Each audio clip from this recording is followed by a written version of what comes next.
The small thief. With big eyes, Jack was tired. He had just returned from a long shift at the mining fields. The cold winds outside howled like hungry beasts.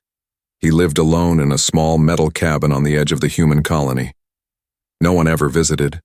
No one ever knocked. That's why he was surprised when he saw the door slightly open. He grabbed his old blaster from the wall. Slowly, he stepped inside. The lights flickered once. The cabin was silent. But something felt wrong. His food pack was missing from the table. Jack's eyes narrowed. "Someone's here," he whispered. He checked behind the couch. Nothing. He moved to the storage room and saw the window halfway open. Snow blew in. A small trail of footprints led out into the storm. They were tiny. "A kid?" he muttered. He rushed outside, following the prints through the snow. The colony was quiet. Most workers were inside, resting. Jack's boots crunched over the frost. The footprints led toward the edge, near the abandoned tunnels no one used anymore. He followed. Minutes passed. The cold bit into his skin, but he kept going, and then he saw movement. A small figure was limping ahead, thin arms, grayish skin, ragged clothes. The creature turned its head. Big, glowing eyes stared at him in panic. Alien. The child dropped the food and ran. "Hey, wait," Jack shouted. The child didn't stop. He ran into a crack in the rocks, too small for Jack to follow. Jack cursed under his breath. "Great. What the hell is going on?" He picked up the dropped food pack. It was half-eaten. Jack looked at the narrow tunnel. The kid had vanished, but the tracks continued, smaller, lighter, like he had slowed down. He couldn't explain it, but something tugged at his heart. The kid was starving. That much was clear. But why was he alone in the cold? Where were his people? Jack pulled his jacket tighter and crawled into the narrow space.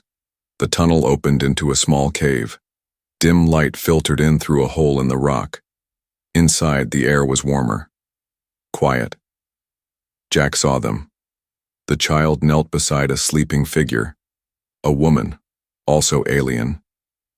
Her body was thin, barely covered in a torn blanket. Her breathing was weak, she didn't move. The child turned and spread his arms to shield her. His big eyes trembled with fear. His voice cracked. "Please, no hurt," he said, his words broken. Jack stood still. "I'm not here to hurt anyone," he said softly. He slowly placed the food pack on the ground and stepped back. The child looked at him, then at the food. Slowly he crawled forward and grabbed it, but instead of eating it himself, he placed it near the woman's mouth. She didn't respond. The child shook her gently. "Mama, eat. Please." A soft cough escaped her lips. She opened her eyes, weakly saw the food and turned away. "No. You eat," she whispered.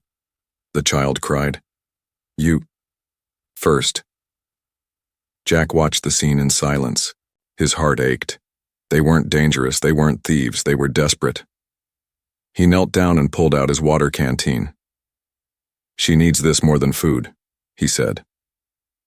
The child looked at him, unsure. Jack drank from it first. Then handed it over. "See, it's safe." The child took it, helped his mother drink. She sipped once, then coughed again. Jack didn't know much about alien biology, but even he could tell she wouldn't last long in this state. He stood. "You can't stay here," he said. The boy looked up. "No home? No safe?" Jack sighed. He looked around the cave. Cold walls, a small pile of torn blankets, empty food wrappers. These two had been hiding for days, maybe longer. He looked at the child again. So thin, so tired, yet still trying to protect his mother. Jack made a choice. He reached out his hand. "Come with me." The child hesitated. "Guards, take us. Hurt Mama." "I'm not the guards," Jack said. "I'm just a man. But I won't let anyone hurt you." The child looked at his mother.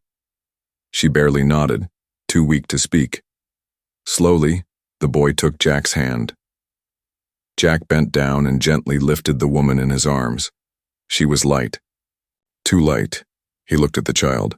Stay close, we go home now. The boy followed silently. Outside, the snow had started again. But Jack didn't feel the cold anymore. He had found something in that cave he never expected. Not just a thief, but a reason to care. The snowstorm screamed like a living thing. Jack pushed forward, his arms tight around the alien woman. She didn't move, her head resting weakly against his chest. The child followed close behind, holding Jack's coat with one shaking hand. They looked like a broken family. But something in Jack's heart told him this mattered more than anything he'd done before. The walk back was long. Jack had to take the dark paths. If anyone saw them, questions would follow, and questions could mean danger. For them. Maybe for him too. He kicked open his back door and entered the cabin. Warm air rushed to greet them. Sit there, Jack said, pointing to the small bed in the corner. The child helped him gently lay the woman down. She was breathing, but her skin had a pale blue tint. Her chest rose and fell, slow, shaky. Jack moved fast. He took out a clean blanket, wrapped it around her, then grabbed a heater core from the shelf. He placed it near the bed. She didn't open her eyes. She needs help, Jack said quietly. The boy nodded. She's sick for many days. No doctor sees us. Jack opened a med kit, pulled out a scanner, cheap old tech but better than nothing. He ran it over the woman's chest. The screen blinked. Severe dehydration, internal weakness, infection possible, Jack cursed under his breath. He had seen wounded miners look better than this. What's your name? He asked the boy. The child hesitated. Thierry. And your mother? Her name is Vanna. Jack looked at them, small, fragile, worn down by something more than just hunger or cold. Where's your father? Jack asked. Thierry looked away. He not come back. Long time. The boy didn't cry, but his silence said everything. Jack stood and moved to his terminal. He typed a few commands, then stopped.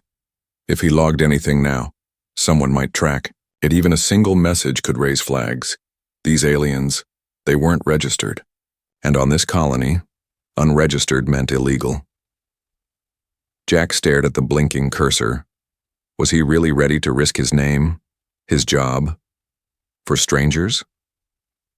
He turned back to the boy, who was tucking the blanket tighter around his mother. His tiny hands shook, but his face was calm, brave. Jack turned off the terminal. Later that night, Jack made soup. He used the last of his meat stock. He didn't care. He brought it to the child first. Thierry took one sip, then walked over and tried to feed Vanna. She was too weak to swallow much, but she tried. Jack sat quietly watching. Something deep in him stirred, something he hadn't felt in years. Compassion. That night, Jack couldn't sleep. The wind outside howled again, but louder still were the voices in his mind. They'll throw you off this colony if they find out. You're risking everything, and yet, he had never felt more human. Suddenly, he heard soft footsteps. He turned. Thierry stood at the door of the bedroom looking at him. Sir, the boy said quietly, why did you help us? Jack blinked. He didn't have an easy answer. I guess I saw someone who needed help, he said, and I couldn't walk away. Thierry nodded slowly. Others walked away. When we begged. They spit on us, called us filth. Jack clenched his jaw. He remembered stories. This alien race had been blamed for some past war. Most humans feared them, hated them, even if these two had nothing to do with it. Not everyone is like that, Jack said. Not me. The boy's eyes softened. Then he asked something Jack never expected. Are you our family now? Jack froze. Family? He wasn't ready for that word. But looking into the child's wide eyes, he knew deep down he already was. I guess I am, he said quietly. Thierry smiled for the first time. just a small one, but it lit the room like sunrise. Jack sat by the heater, watching the snow tap gently on the cabin window. Inside, all was quiet, except the slow, weak breathing of the alien woman in the next room. Thierry slept on the floor beside her bed, arms curled tight around himself, as if still afraid someone might take her away. Jack had seen war. He had seen death, but he had never seen this kind of love, not in a child so small. By morning, Vanna's fever had gotten worse. Her skin was cold, but sweat covered her face. She mumbled words in a soft alien language Jack couldn't understand.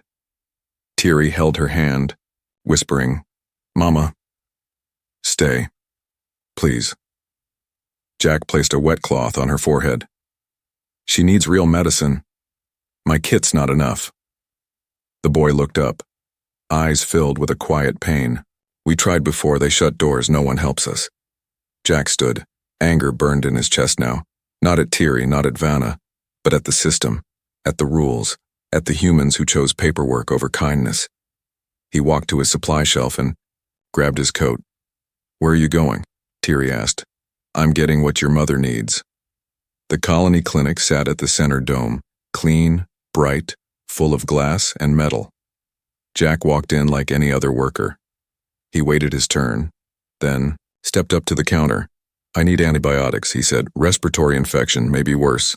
The nurse nodded. "Name of the patient?" Jack lied. "Miner's accident, one of my crew, I'll treat him myself." The nurse scanned his ID. "You're not authorized for medical pickup. I'm paying out of my own credits." She sighed. "Wait here." She walked off. Jack glanced around. Security cameras watched from every corner. If they traced his visit, he'd be done. Still, he waited. 5 minutes later, the nurse returned with a small box. "Try not to waste it," she said. Jack took it, nodded, and walked out fast. Back at the cabin, he found Thierry wide-eyed and scared. "She's colder," the boy whispered. Jack moved quickly. He opened the box and prepared a basic injection. His hands weren't trained, but the scanner showed where to place it. Vanna groaned as the needle entered her arm. Her eyes fluttered open, just for a second. She saw Jack, and she smiled. Weak, fading, but real. The next hour was tense. Jack and Thierry sat by her side, waiting. Then, her breathing steadied, not strong, but steady. "She's not shaking now," the boy whispered. Jack nodded. "It's working." That night, Jack made more soup. This time he gave a full bowl to Thierry, but the boy stared at it without eating. "She won't eat. Not unless I do first. But I want her to get better." Jack sat down beside him. "Let me show you something." He took a spoonful, blew on it, and ate. Thierry blinked. Then slowly he picked up his spoon. He didn't eat much, but he smiled. Later, Jack helped him carry a small spoon to Vanna's lips. She was awake now, barely. When the warm liquid touched her tongue, she let out a small breath. Jack saw it. Hope. That night, as the cabin grew quiet again, Jack lay on the floor by the heater. His bed was taken by a woman he didn't know a week ago, and a child that had once stolen from him now called him protector. He didn't mind. In fact, for the first time in years. He didn't feel alone. A knock, soft, but dangerous. Jack froze mid-step. He was holding a bowl of soup, steam still rising. The knock came again. 3 sharp taps. Thierry looked up from beside his mother. Fear flashed in his big eyes. Jack set the bowl down. "Stay quiet," he whispered. He walked to the door, checked the small side screen. Outside stood Marcus, a tall man from the next housing unit, his nose always sniffing for gossip, and his hands never far from a report form. Jack opened the door just a little. Marcus smiled wide. "Heard strange sounds last night. Everything all right, neighbor?" Jack forced a calm voice. "Wind knocked some crates over. Nothing big." Marcus leaned forward. "Funny. I saw a shape out back. Small, fast, almost like a kid." Jack's heart thumped. "I live alone, Marcus." Do you? Marcus's eyes narrowed. Jack didn't answer. Just stared. After a moment, Marcus gave a fake chuckle. Well, if you see anything alien, you better report it. You know the rules. Harboring non-citizens is, what's the word? Treason. Jack, shut the door. Fast back inside, Thierry had hidden under the bed. Jack sighed and helped him out. It's okay for now, he said. But they're getting suspicious. Thierry looked down. We can leave if you want. No, Jack said firmly. You stay, but we need a plan. Later, Jack walked to the storage hatch under the floorboards. He cleared old tools and junk, then pulled open the metal lid. Cold air drifted up from the dark space below. It was small, but it would hide them. That night, he made the bed softer for Thierry and Vanna. She was getting better. She sat up now, though she still spoke little. When she saw the space under the floor, she knew what it meant. Danger. I'm sorry, she whispered. Jack shook his head. You didn't ask for this, I offered. The next day it got worse. The colony system posted a new alert. Unconfirmed alien activity near Sector 9. All citizens to report suspicious movement immediately. Jack's cabin was in Sector 9. At HFY, night search drones flew over. Thierry covered his mother with a blanket and stayed hidden. Jack shut off the lights and waited in silence. The hum of machines passed over their roof like predators in the dark. He gripped his blaster the whole time. 2 days later, Marcus returned, this time with 2 guards. Routine check, one said. Jack stood in the doorway. Anything wrong? We received a report. Someone saw an alien child near this building. Jack didn't move. Nothing here but old mining tools and loneliness. The second guard tried to step inside. Jack blocked him. Unless you have a scan warrant, you're not coming in. They stared at him. Marcus grinned behind them like a vulture waiting. After a long moment, the guard stepped back. We'll be watching, one said. Jack didn't breathe until they were gone. That night he sat in the corner of the room. Lights dimmed. Vanna lay under the floor, still weak. Thierry held her hand tightly. They hadn't spoken all day. Finally, Jack whispered, I don't know how much longer we can keep hiding. Thierry's voice broke the silence. She was a teacher, before the war. She never held a weapon. She only taught stories and songs. Jack blinked. A teacher? Thierry nodded. The soldiers didn't care. They burned our home, we ran, I kept us alive. Jack looked down, ashamed. He had been a soldier once. Maybe not the one who did this to them, but still part of a system that had let it happen. Now, he had a choice. Protect, or become like the others. Outside, the wind howled again. Inside, Jack whispered a promise. I will not let them take you. It didn't start with a knock this time. It started with a voice, cold, sharp, and full of command. Unit 7, sweep the building. Sector 9, lockdown confirmed. Jack woke with a start. He rushed to the window. Outside, red lights flashed in the distance. 3 armored soldiers walked toward his cabin. Guns ready. Thierry, he whispered. The boy popped up from the floorboards, panic in his face. They're coming? Jack nodded fast. Now, get your mother and hide. No sound, no movement. Thierry climbed down. Jack helped lower Vanna, her body weak but awake. She looked up at Jack once, eyes full of fear and trust. I won't let them find you, he said. He closed the hatch and covered it with crates. Then he took a breath, wiped the sweat from his forehead and opened the front door, just as they knocked hard enough to shake the frame. 3 soldiers entered. The leader, a woman with steel in her eyes, walked in like she owned the place. Citizen. Jack Halden? Yes, Jack replied calmly. You've been reported for suspicious activity, harboring illegal aliens. Jack didn't blink. False report. Probably made by my nosy neighbor. She didn't smile. Step aside. We will. Scan the house. Jack stood still. Got a warrant? We don't need one during lockdown, she replied coldly. The second soldier already had a scanner out. The third one opened cabinets. Jack's heart beat so loud it hurt his ears. One wrong beep, one misplaced step, and it would all be over. The scanner swept the floor, closer and closer to the hidden hatch. The crates hid the hatch well, but not perfectly. Jack saw the soldier's eyes pause on them. He walked over, reached down. Jack stepped forward. That's where I store old scrap metal. I can open it if you want, but you'll be ankle-deep in rust and grease. The soldier hesitated. The leader narrowed her eyes. Open it. Jack smiled. Sure thing. He moved slowly. Every step felt like walking on ice. He placed his hand on the top crate and paused. Then he tipped the crate over. A loud crash. Metal tools spilled everywhere. Jack acted fast. Damn it, I told you it's a mess. The scanner beeped once, weak, not a full alert. The soldier grunted. Low life form signature detected. Jack laughed.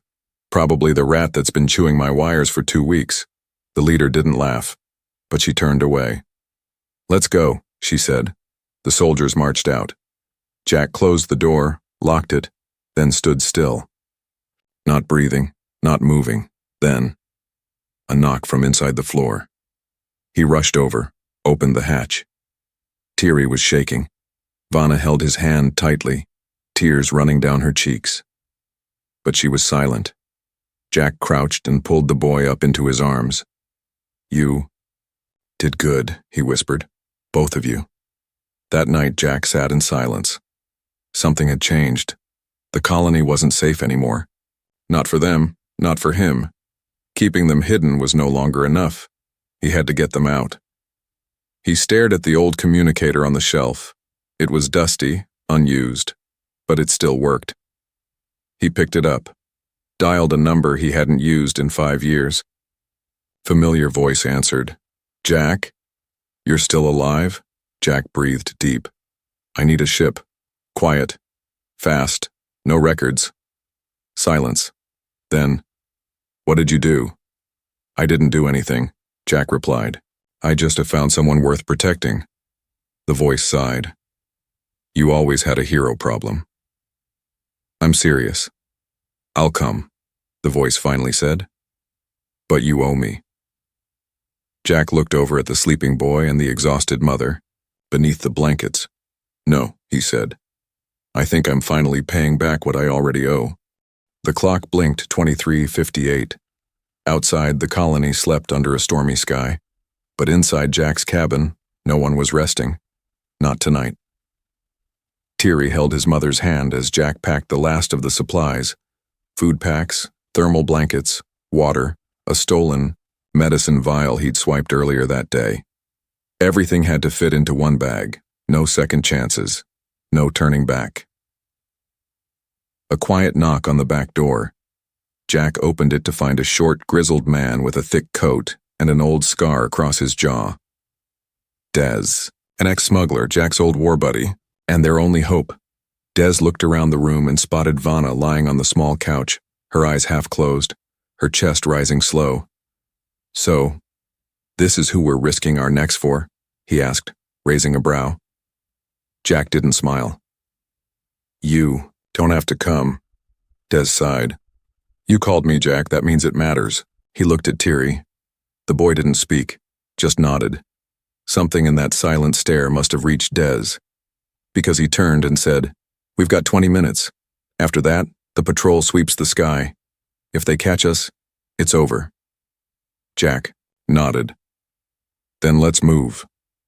The snow outside had grown thick, but it was quiet, almost too quiet. They stayed to the shadows. Jack carried Vanna on his back. She was barely conscious. Her breath steamed against his neck. Thierry followed, clutching Jack's coat again like he had the first night. Des led the way, flashlight low, pulse gun ready. They passed through old service tunnels, forgotten cargo routes. The colony's heart was full of wires and rust. Easy. Places to disappear if you knew where to look, and Des knew every inch. 15 minutes in, they reached the outer wall. Des pointed up. Exit hatches above us. My ship's cloaked just beyond it, but the ladder's old, and we don't have time to be gentle. Jack looked at Thierry. Can you climb? The boy nodded. Jack helped him up, rung by rung, then past Vanna carefully, to Des, who pulled her up with surprising strength.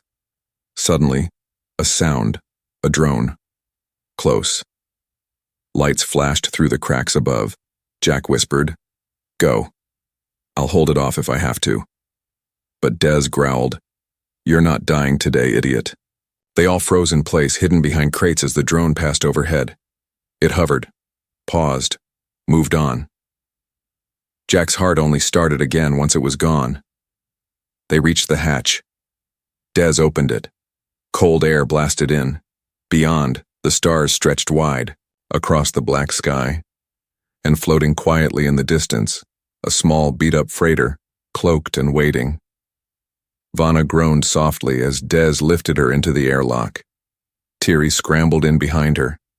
Then Jack.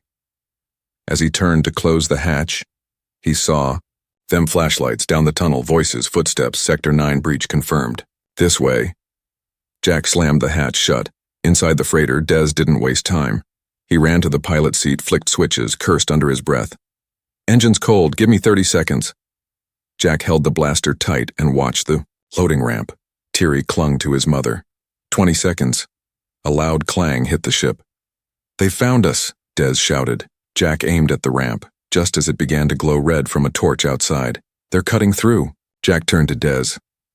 "How long?" 15 seconds. Jack's knuckles turned white around the blaster. The ramp hissed. The metal began to melt. 10 seconds. Then, the engines roared to life. "Hold on!" Des shouted. The freighter lifted into the sky just as the torch broke through the ramp. The last thing Jack saw was a soldier's shocked face, just before they vanished into the clouds. Silence. Cold stars outside. Thierry looked around, eyes wide. "We're safe?" Jack didn't answer. He walked over to Vanna. Her chest still rose, but faintly. Des tossed him a med pack. "She'll need real care when we land, but she's got a shot now." Jack nodded. Thierry took his mother's hand again, then looked at Jack. "Thank you for not leaving us." Jack sat down beside him. "I couldn't," he said. "You're not just some aliens anymore." Thierry tilted his head. "Then, what are we?" Jack looked at him for a long moment, then whispered, "You're mine now. My family." The stars looked different now, not because they had changed, but because Jack had. The freighter sailed through open space, past laws, past borders, past everything that once kept him alone. Now he had 2 passengers in the room behind him, 2 reasons to keep moving forward. They landed 3 days later, on a quiet, free-world colony called Hollis 3. No border scans, no patrols, just dirt paths, kind strangers, and fresh air. Jack stepped out first. The ground was soft beneath his boots. Thierry followed, holding Vanna's hand. She walked slowly now, still weak but healing. They had made it. A woman approached them, tall, gentle-faced, wrapped in green fabric. "You must be the ones my brother spoke about," she said, smiling at Des, who stood at the ramp behind them. Jack nodded. "They need care, a home, safety." She looked at Vanna, then at Thierry. "You'll have it here," she said. "We don't ask for ID, just kindness." Vanna's lips trembled. Her voice was rough but strong enough now to speak. "Thank you," she whispered. The woman placed a soft hand on her shoulder. "No thanks needed. You survived. That's enough." Weeks passed. Jack helped build a new roof for a barn. He fixed broken machines in the village square, but most nights he returned to a small house at the edge of a green field. It was his now. The front room had a heater, 2 chairs, and a table built by hand. The back room had 2 beds, one for Vanna, one for Thierry. One evening, Jack sat on the porch. The sun was setting, casting golden light across the sky. Thierry walked up beside him holding a small wooden toy they had made together. A ship, with wings too big and a crooked nose but full of imagination. "Want to fly this one next?" Thierry asked. Jack laughed. "Might not get very far." "It doesn't need to," the boy replied. "It's already home." Jack looked at him. This child, who once stole food to keep his mother alive, was now smiling, full of life. Safe. Vanna stepped out moments later. She wore a shawl and leaned on a carved cane, but her eyes were bright now. Clear. She joined them on the porch. "I never thought I'd see peace again," she said quietly. Jack didn't answer right away. He looked up at the sky. "I didn't know I needed it either," he said. That night, as the stars blinked gently above, Thierry curled into bed with a full stomach and warm blankets. Vanna sat by the window, humming a song Jack didn't understand, and Jack, once just a tired miner, once alone in a cold metal cabin, stood outside their door with a quiet smile. Not a hero, not a soldier, just a man who said yes when the universe gave him a chance to care.